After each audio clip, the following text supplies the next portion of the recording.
तो हमने पिछली वीडियो में देखा कि निर्वाचक मंडल क्या होता है और निर्वाचक मंडल में कौन कौन सदस्य होते हैं और निर्वाचक मंडल से जुड़े हुए कुछ प्रमुख बातें और प्रावधान, ये सारी चीजें अपन ने देखी थी। अब निर्वाचक मंडल में से ही निकालते हैं कि मतों की वैल्यू कैसे फाइंड आउट की जाती है। जो वोटर्स राष्ट्रपति के चुनाव की प्रक्रिया में भाग लेते हैं, वोटर्स तो क्या है, कम ही होते हैं, बट हमारे पास मत कितने हैं, लगभग 10 लाख से ऊपर है। तो जो वोटर्स हैं वो तो कितने हैं, 4896, और जो उनके मतों की संख्या है वो 10 लाख से ऊपर है। तो जो मतों की वैल्यू है या जो वैल्यू निकालते हैं वो फाइंड आउट कैसे करते हैं। तो पिछली वीडियो में हमने देखा था कि निर्वाचक मंडल, तो निर्वाचक मंडल के अंदर से निर्वाचक मंडल और निर्वाचक मंडल में से ही आगे चलते हैं मतों का मूल्य। तो वैल्यू ऑफ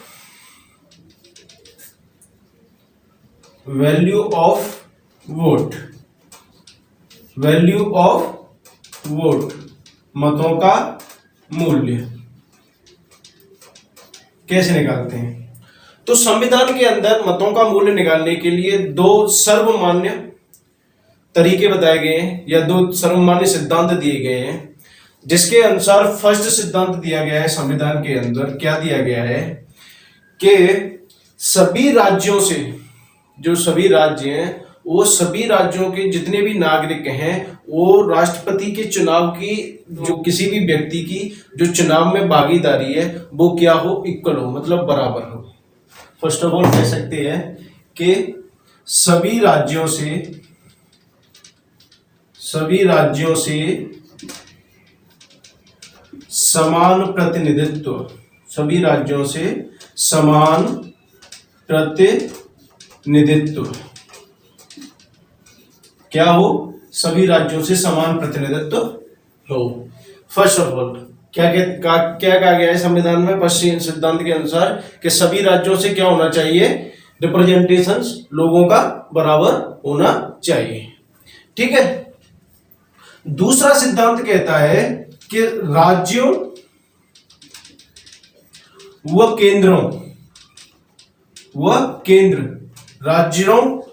केंद्र ऐसा ना हो कि राज्य, मतलब जो राष्ट्रपति के चुनाव में जो भागीदारी है या जो प्रतिनिधित्व है वह राज्यों का केंद्र से ज्यादा हो जाए या केंद्र का राज्यों से ज्यादा हो जाए, ऐसा भी नहीं होना चाहिए। इसलिए क्या होनी चाहिए, राज्य व केंद्र में के समान, मतलब प्रतिनिधित्व में समतुल्यता, प्रतिनिधित्व में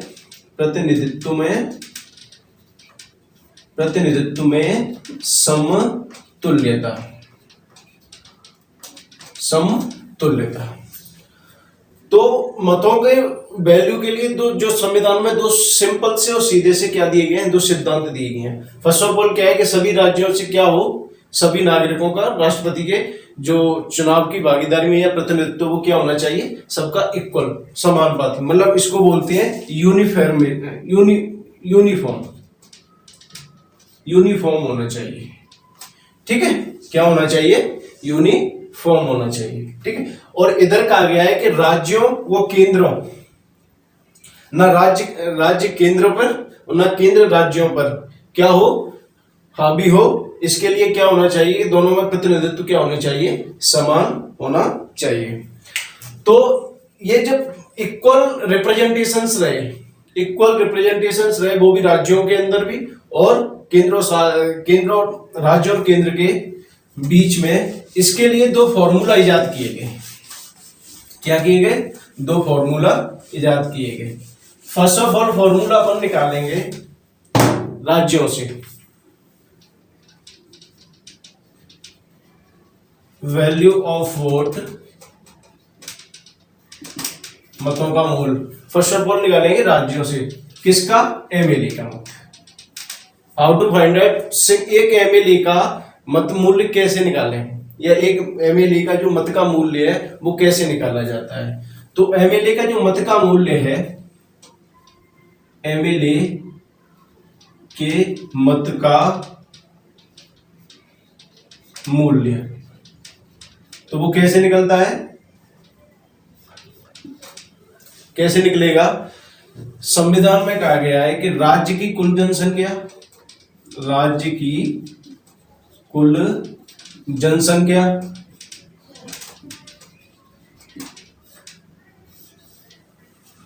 और संबंधित राज्य विधानसभा के सभी, संबंधित या राज्य विधानसभा के, राज्य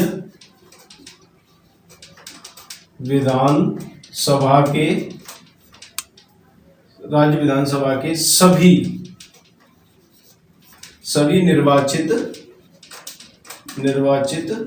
सदस्य, सभी निर्वाचित सदस्य। सपोज करो जैसे अपन राजस्थान के एक एमएलए की वैल्यू निकाल रहे हैं, तो हम क्या लेंगे? राजस्थान की कुल जनसंख्या और राजस्थान के कुल जनसंख्या और राजस्थान की विधानसभा में जो सीटें अलॉट की गई हैं या जो निर्वाचित की जाती हैं या जिन पे चुनाव लड़ाए जाते हैं, वे टोटल सीट कितनी है? कितनी है? 200 है अपने यहाँ पे राजस्थान के अंदर। ठीक है, तो राज्य की कुल जनसंख्या, अपने राज्य की जितनी भी टोटल जनसंख्या है उसमें टोटल इलेक्टेड पर्सन, जितने भी निर्वाचित सदस्य हैं, उनका क्या दे देते हैं? भाग दे देते हैं। साथ ही क्या होता है कि जो भी संख्या आती है उस संख्या में 1000 का भाग और दिया जाता है, 1000 का। वाह, क्योंकि जो संख्या आएगी, मान लो कि जो कुल जनसंख्या में 200 का भाग दोगे तो क्या आएगी? संख्या बड़ी आएगी। तो उस संख्या को छोटा करने के लिए, मतलब गणना करने में क्या रहे? सरलता रहे और आसानी रहे, इसलिए क्या कर दिया जाता है? 1000 का भाग दे दिया जाता है। ठीक है, जैसे कि फॉर एग्जाम्पल सपोज करो कि किसी राज्य की टोटल पॉपुलेशन है 10 लाख। कितनी? 10 लाख। ठीक है, 10 लाख और उसमें कुल सीटें हैं 10। कितनी? 10 सीटें हैं। तो जब कितनी सीटें हैं? टोटल कितनी सीटें हैं? 10 सीटें। तो जब 10 सीटें होंगी तो 10 का भाग दोगे तो कितना? ठीक है, अब इसको कितनी संख्या आ गई? देखो 1 लाख आ गई है, तो एक एमएलए की वैल्यू कितनी होगी? 1 लाख आ गई। ये तो क्या है, अपन राउंड फिगर में समझने के लिए ये एग्जांपल रखने हैं, पर पॉपुलेशन तो राउंड फिगर में नहीं रहेगी ना। तो इसलिए क्या होता है कि अपन क्या कर देते हैं? 1000 का भाग दे देते हैं। तो जब जैसे ही अपन ये 1000 का देते हैं तो कितना आ जाती है? 100।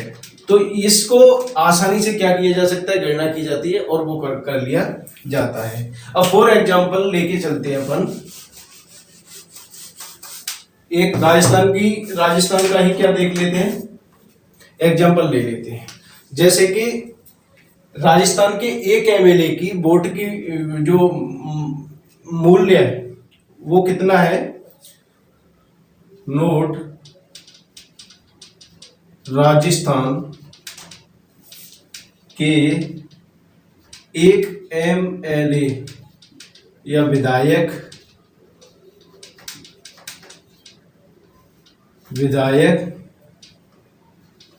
के का मत मूल्य क्या होगा? मत मूल्य वैल्यू, एक एमएलए 2,57,65,806 65,806 कितनी? 200। ठीक है, कितनी? 200। और इसमें क्या कर देते हैं? 1000 का भाग दे देते हैं। तो ये लगभग आती है अपनी 128.82 इतनी आती है, जिसको कितना लिख लिया जाता है? लगभग 129 लिख लिया जाता है। अब देखो जो मैंने ये जहां पे टोटल जनसंख्या लिखी है वो जनसंख्या है 1971 की जनगणना की, 1971 की जनगणना की। तो ये जो 1971 की जनगणना को ही अभी क्या है कि फिक्स करके रख दिया है, कि मतलब कि वो भी कब तक फिक्स करके रख दिया है? 2026 तक। 2026 तक। हुआ क्या था कि जब शुरुआत में राष्ट्रपति जी के जो चुनाव हुए, 4 से 5 चुनाव हुए, उसमें साल दर साल जो भी नई एक मतलब जो सेंसस निकलती थी, जनगणना निकलती थी, उसी को कंसीडर किया जाता था। उसी को कंसीडर किया जाता था। पर जब इंदिरा गांधी जी सत्ता में थी, तो इंदिरा गांधी जी ने क्या किया कि पॉपुलेशन को कम करने के लिए बहुत सारे नियम, कानून और योजनाएं चलाई। तो इस संदर्भ पूरे देश में चलाई, ठीक है। तो इस संदर्भ में क्या है कि जो साउथ के राज्य थे, साउथ के राज्यों ने उन्होंने सीरियस स्तर पर इसको लिया और इन्होंने जनसंख्या कम करने के लिए बहुत सारे अपने स्टेट में प्रोग्राम चलाए, और जो उन्होंने चलाई उसमें लगभग कहीं तक, किसी भी हद तक क्या कर लिया, उनको इसको रिजल्ट भी मिला। और वहीं उत्तरी भारत के जो उत्तरी राज्य हैं, उसमें पॉपुलेशन कम होने के बजाय साल दर साल बढ़ती रही, और उधर साउथ के राज्यों ने जनसंख्या को नियंत्रण करने के लिए और कार्य भी किया और जनसंख्या को कहीं तक नियंत्रण भी किया। वहीं तुलनात्मक जब अध्ययन करोगे आप देखोगे तो साउथ के राज्यों ने तो जनसंख्या को कम किया, वहीं उत्तर के राज्यों ने क्या है कि जनसंख्या नियंत्रण जितने भी कानून थे वो विफल रहे, मतलब जनसंख्या बढ़ती गई। तो जब राष्ट्रपति का चुनाव होना था तो साउथ के राज्यों ने इस पे विवाद खड़ा किया। मतलब उन्होंने बोला कि यार हमने तो क्या किया है कि जो जनसंख्या नियंत्रण जितने भी जो नियम कानून चलाए और सरकार को, तो हमने तो उनको ध्यान में रखते हुए अपने राज्यों में और सारी जगह पे क्या है जनसंख्या को नियंत्रण किया। वहीं अगर उत्तर के राज्यों को देखें तो उन्होंने जनसंख्या के लिए कुछ नहीं, मतलब क्या किया, उनकी जनसंख्या बढ़ती रही। तो इसका मतलब हमें तो फिर प्रतिनिधित्व क्या मिलेगा, कम मिलेगा। ये उनका उचित सवाल था, क्योंकि जिस राज्य की जनसंख्या ज्यादा होगी उस राज्य के जो एमएलए और एमपी हैं उनके मतों का मूल्य क्या होगा, ज्यादा रहेगा। तो ये बात कहीं तक सही भी थी। तो इसमें क्या किया कि संजय गांधी जी ने 42वें संविधान संशोधन के द्वारा 1973 मतलब 1971 की जनसंख्या है उसको 2000 तक स्थायी कर दिया। 42वें संविधान संशोधन के द्वारा 2000 तक क्या कर दिया, स्थायी कर दिया कि 2000 तक यही जनसंख्या रहेगी, उसके बाद देखेंगे। फिर 2000 में जब अटल बिहारी वाजपेयी जी आए तो उन्होंने भी क्या किया, उस जो संविधान संशोधन था उसका डबल करके 84 संविधान संशोधन 2000 के द्वारा क्या कर दिया, जो 2000 तक की उसका टाइम पीरियड रखा था उसको बढ़ाकर 2026 तक कर दिया। और 2000 उसमें लिख दिया क्या कि 2026 के बाद होने वाली पहली जनगणना, मतलब कब, 2031-32। तो जब भी 2026 के बाद कोई भी जनगणना होगी उसको क्या किया जाएगा, यहां से आगे कंसीडर किया जाएगा। तो आपको क्लियर हो गया होगा कि 1971 की जनसंख्या को ही क्यों रखा गया है। ठीक है, तो ये अपने राजस्थान के एक एमएलए के मत का मूल्य होता है कितना, 1 to 9। ठीक है, 1 to 9। ऐसे ही सारे राज्यों के जो जितने भी राज्य विधानसभाएं हैं देश के अंदर, सारी राज्य विधानसभाओं के एमएलए के मतों का मूल्य ऐसे ही निकाला जाता है। ठीक है, तो सभी विधानसभाओं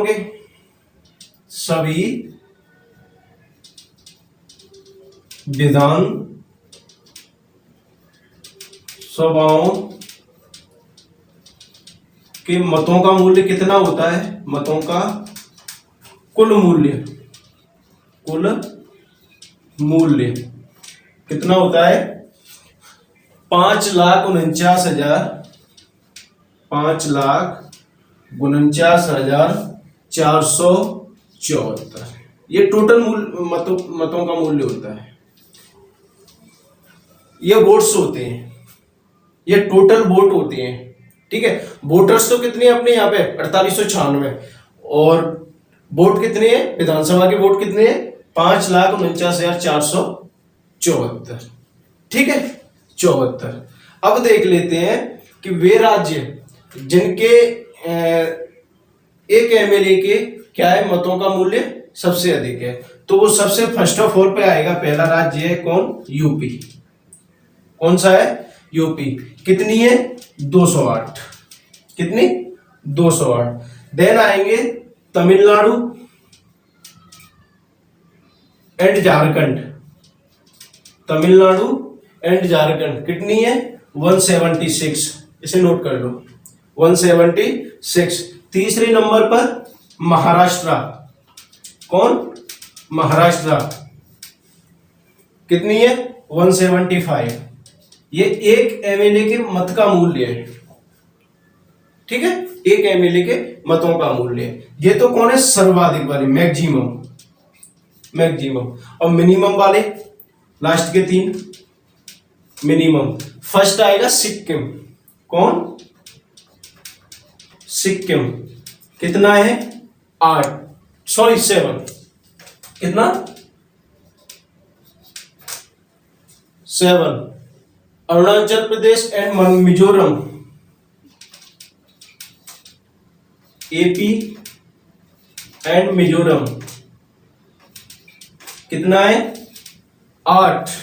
और नागालैंड 9, नागालैंड 9। तो ये इनके मतों का मूल्य है। सर्वाधिक किसका है यूपी का। सपोज करो अगर 2011 की जनगणना किसमें कंसीडर की जाती, अगर आज 2011 की जनगणना कंसीडर की जाती मतों के मूल्य में, तो यूपी के एक एमएलए के मत का मूल्य कितना होता, लगभग 3 डिजिट में होता, 1000 से ऊपर का होता, क्योंकि उसकी जनसंख्या कितनी है 25 करोड़ के ऊपर उसकी जनसंख्या पहुंच चुकी है, 25 करोड़ के ऊपर उसकी जनसंख्या पहुंच चुकी है। तो उसके ये कब का है 1971 का, तब भी कितना है 208।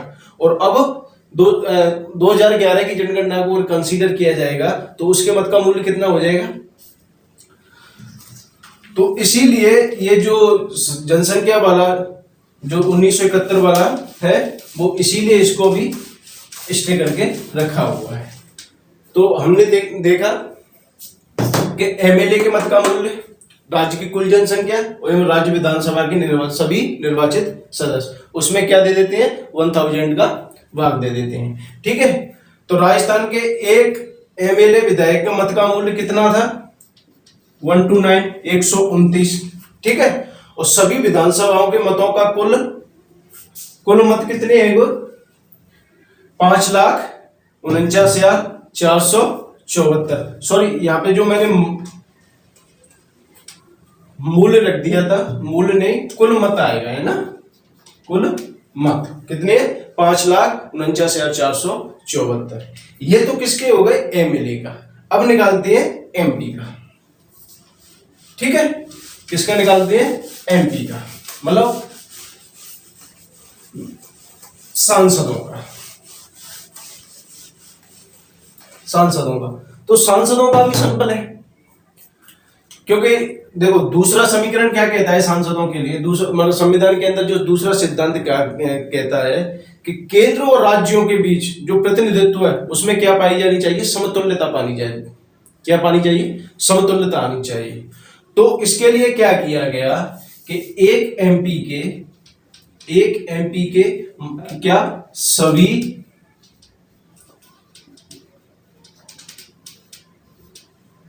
राज्यों की राज्य विधान सभाओं के सभी निर्वाचित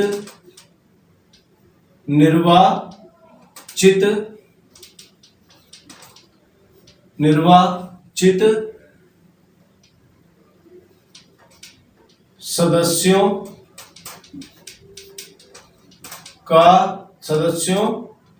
के मतों का मूल्य, सदस्यों के मतों का मूल्य अपॉन संसद के दोनों सदनों के,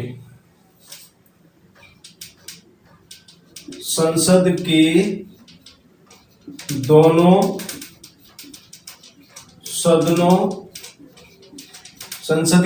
सदनों के सभी निर्वाचित सदस्य, सदस्य मतलब कौन, एमपी, एमपी, ये कहा गया। और इसमें क्या दिया गया, सिंपलीफाई करने के लिए 1000 का, ठीक है, 1000 का भाग दे दिया गया। कितने का, 1000 का भाग दे दिया गया, ठीक है। तो देखो और एग्जांपल, अब सभी राज्यों की राज्य विधानसभाओं के सभी निर्वाचित सदस्यों के मतों का मूल्य कितना आया, कितना आया था, 5,49,000, कितना, 5,49,474, 474। और जो निर्वाचित सदस्य हैं दोनों सदनों के, उनकी संख्या कितनी है, पिछले लेक्चर में हमने देखा था कितनी थी, 776। जब 776 का इसमें क्या दोगे, भाग दोगे, 776 का कितना इसमें भाग दोगे, तो ये संख्या आएगी, एक एमपी के मत का मूल्य 708, 708। तो कुल मत कितने हो गए, एमपी कुल मत कितने हो गए, तो कितनी संख्या है, 776 इंटू 708, ये संख्या आती है कितनी, 5,49,408, कितनी, 5,49,408। अब टोटल मत कितने हो गए फिर, कुल मत एमपी के कितने थे, 5,49,000, सॉरी एमएलए के कितने थे, 5,49,474 प्लस एमपी के कितने हैं, 5,49,408। तो टोटल कितने हो जाएंगे, 10,98,882, कितने, 882। अपने पास वोटर्स कितने हैं, 4896, बट मत कितने हैं उनके पास, 10,98,882, ये कुल मत है, ठीक है, क्लियर, ये क्या है, कुल मत है। तो एमपी, एक एमपी का कैसे निकालते हैं, सभी जितने जो सभी राज्यों के जो एमएलए के जो मतों का मूल्य आया है, उसमें क्या दे देते हैं, एमपी की संख्याओं का, जो निर्वाचित इलेक्टेड एमपी हैं उनकी संख्या का क्या दे देते हैं, भाग दे देते हैं, जिससे क्या आ जाता है, एक एमपी के मत का मूल्य फाइंड आउट हो जाता है, ठीक है, एक एमपी के मत का मूल्य फाइंड आउट हो जाता है। क्लियर, यहां तक चीजें आपको क्लियर हो चुकी होंगी। अब चलते हैं आगे वोटिंग पर, कि हाउ वोटिंग कैसी होती है, देखेंगे राष्ट्रपति की जो वोटिंग होती है वो कैसी होती है। तो इसका सिंपल सा सीधा सा ये है कि राष्ट्रपति की जो वोटिंग होती है, फर्स्ट ऑफ ऑल तो क्या होती है, सीक्रेट बैलेट के थ्रू होती है, मतलब गुप्त मतदान के द्वारा इसकी वोटिंग कराई जाती है। एक ऐसा सीक्रेट बैलेट होता है जिसको कहते हैं मतपत्र, जिसपे लिखा होता है, एक साइड में लिखा होता है अभ्यर्थी के नाम, एक साइड में क्या लिखे होते हैं, अभ्यर्थी के नाम, और दूसरे में वरीयता का क्रम। मान लो अभ्यर्थी के नाम के अंदर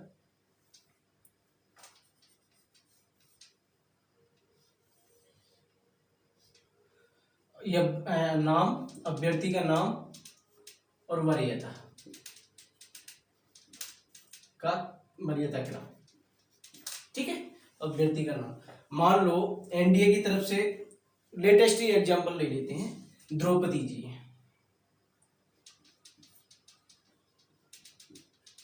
द्रौपदी जी, और विपक्ष की तरफ से कौन है, यशवंत सिन्हा जी,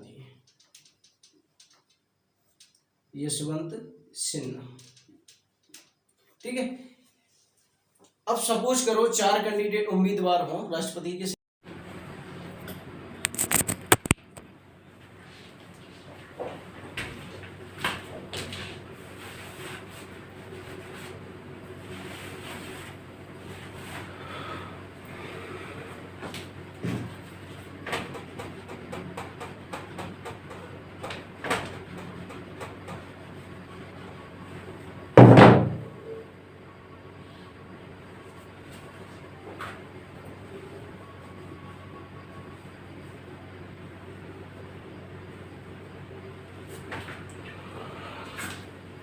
अब सपोज करो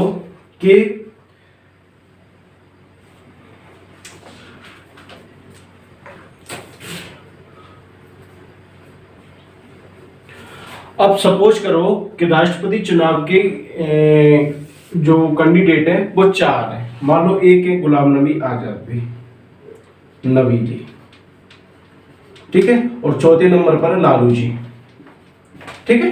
कौन? लालू जी। अब क्या होती है, इनकी वोटिंग कराई जाती है, मतलब वोटिंग होती है। तो वोटिंग होती है, तो मान लो अमित शाह जी हैं, जो वोटिंग होती है वो होती है वरीयता के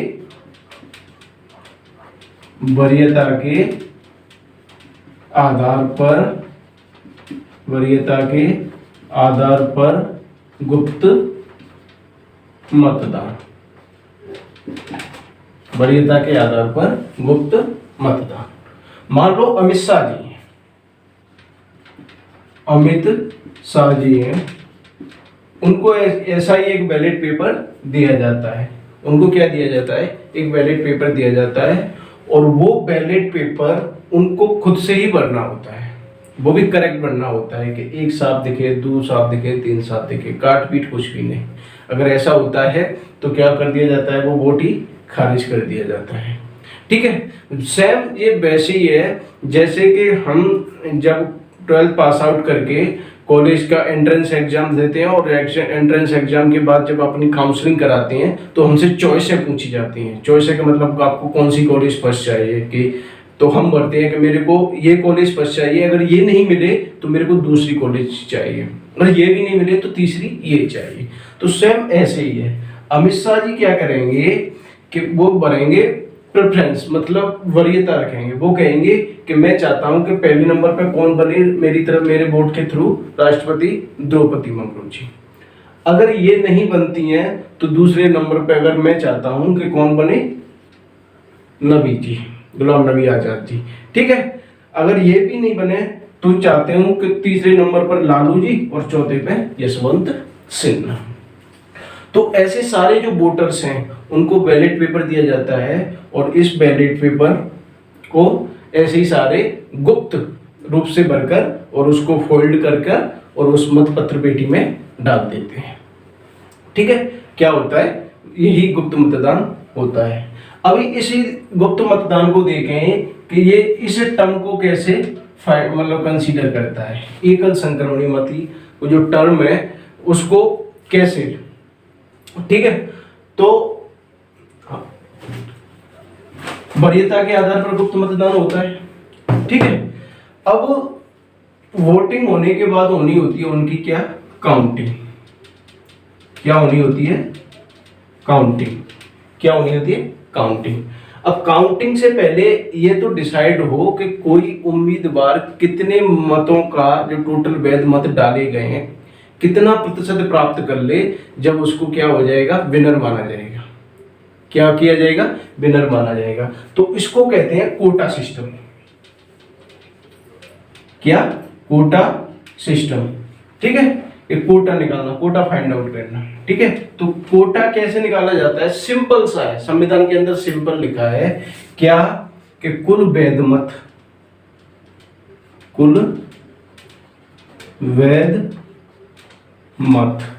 क्लियर है, अपॉन पदों की संख्या।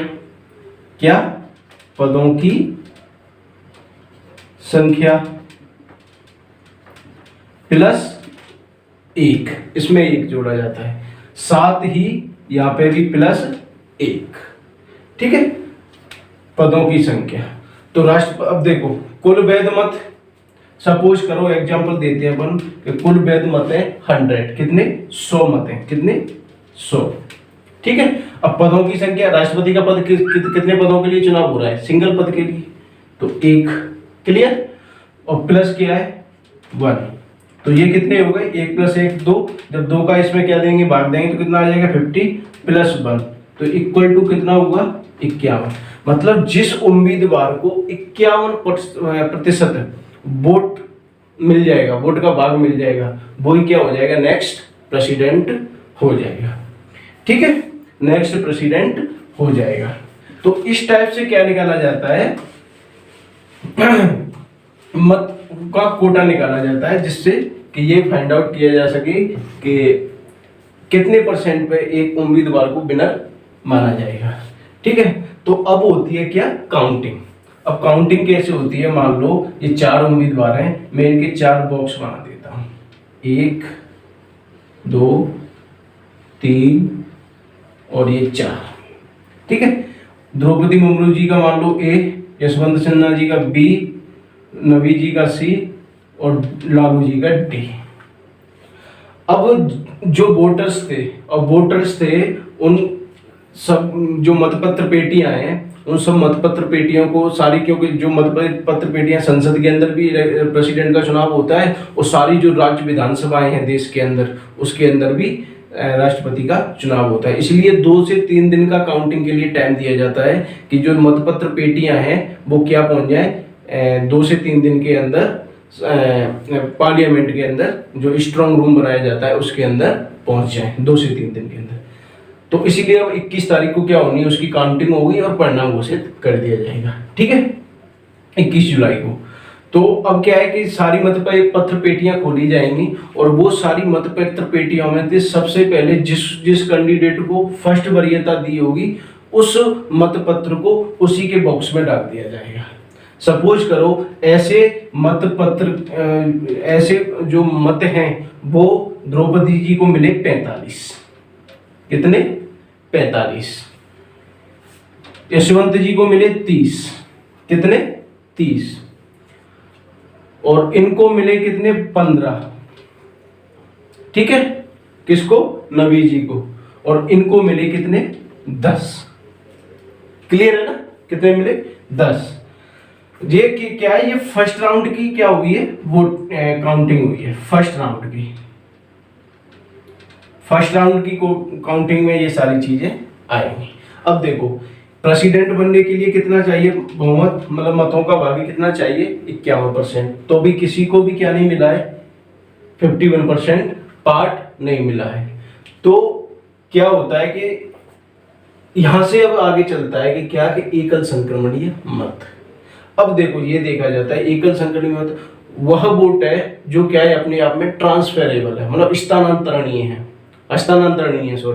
स्थानांतरणीय मतलब कि वरीयता ए को दी तो उसके लिए उनको ए वरीयता वाले को द्रौपदी को मिले 45, बी को मिले 30, 15 और 10। ठीक है, अब क्या देखा जाएगा, ट्रांसफेरेबल वोट होने के कारण क्या है, जो सबसे मतों का भाग कम मिला है जिस कैंडिडेट को, उसको आउट कर दिया जाएगा और उसके जो मतों को देखा जाएगा कि ए कैंडिडेट को सेकंड वरीयता कितने कहाँ पे दिए, कितने पे, बी को कितने पे दिए, कितने मतों में दिए, और सी को कितने मतों में दिए, कितने लोगों ने दिए। ठीक है, तो मान लो ए को दे दी 5 लोगों ने, बी को दे दी 3 लोगों ने, इसको दे दी 2 लोगों ने, सी को, डी ने।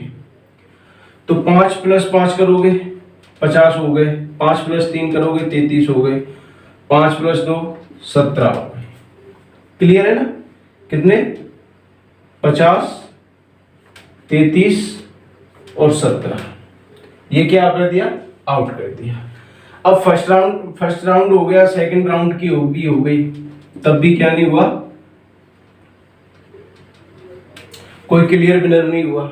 वैसे हालांकि तो जो नॉर्मल जो काउंटिंग होती है तो वो सेकंड राउंड में ही विनर क्लियर स्थिति साफ पता चल जाती है। ठीक है, थर्ड राउंड तक रेयर केस में शायद मुझे लगता है कि आज तक थर्ड राउंड की कभी भी काउंटिंग हुई ही नहीं है। ठीक है, तो जब थर्ड राउंड की काउंटिंग होती है मान लो, तो सबसे कम मत का भाग लेने वाला उम्मीदवार कौन सी, मतलब नवी जी। तो नवी जी के 17 वोटों में से देखा जाएगा कि किसको कितने कितने मत मिले। मान लो ए कैंडिडेट को मिल गए कितने? 12। ठीक है, ए कैंडिडेट को कितने मिले? 12 और बी कैंडिडेट को कितने मिल गए? 5। ठीक है, तो जैसे 12 और 5 कितने हो गए? 62। तो ये क्या हो गया? क्लियर विनर हो गया। तो काउंटिंग जब की जाती है तब अगला प्रेसिडेंट कौन हो जाता है? ए हो जाता है, मतलब कौन? द्रौपदी मुर्मू। तो राष्ट्रपति के चुनाव से जो छोटी से लेकर बड़ी जितनी भी थी बारीकियां थी, मुझे लगता है कि अब आपको अच्छे से समझ में आ गई होगी। अगर फिर भी कोई त्रुटि है या कोई पार्ट अगर आपको समझ में नहीं आया है तो वो मुझे कमेंट सेक्शन में आप कमेंट करके बोल सकते हो और बता सकते हो, ठीक है। तो ये सारी चीज़ें, पूरी प्रक्रिया को मैंने बारीकी से और सिंपल और इजी भाषा में और लॉन्ग वे में आपको समझा दिया है, ठीक है। ये थी अपनी राष्ट्रपति से जुड़ी हुई चुनाव की प्रक्रिया। प्लीज कमेंट करके मेरे को ये बताएं कि मैंने जो प्रक्रिया पढ़ाई है राष्ट्रपति जी की, ये आपको कैसी लगी। अगर आपको अच्छी लगी हो तो प्लीज मेरे चैनल को सब्सक्राइब करें, मेरी वीडियोस को लाइक करें एंड अधिक से अधिक शेयर करें। Thank you.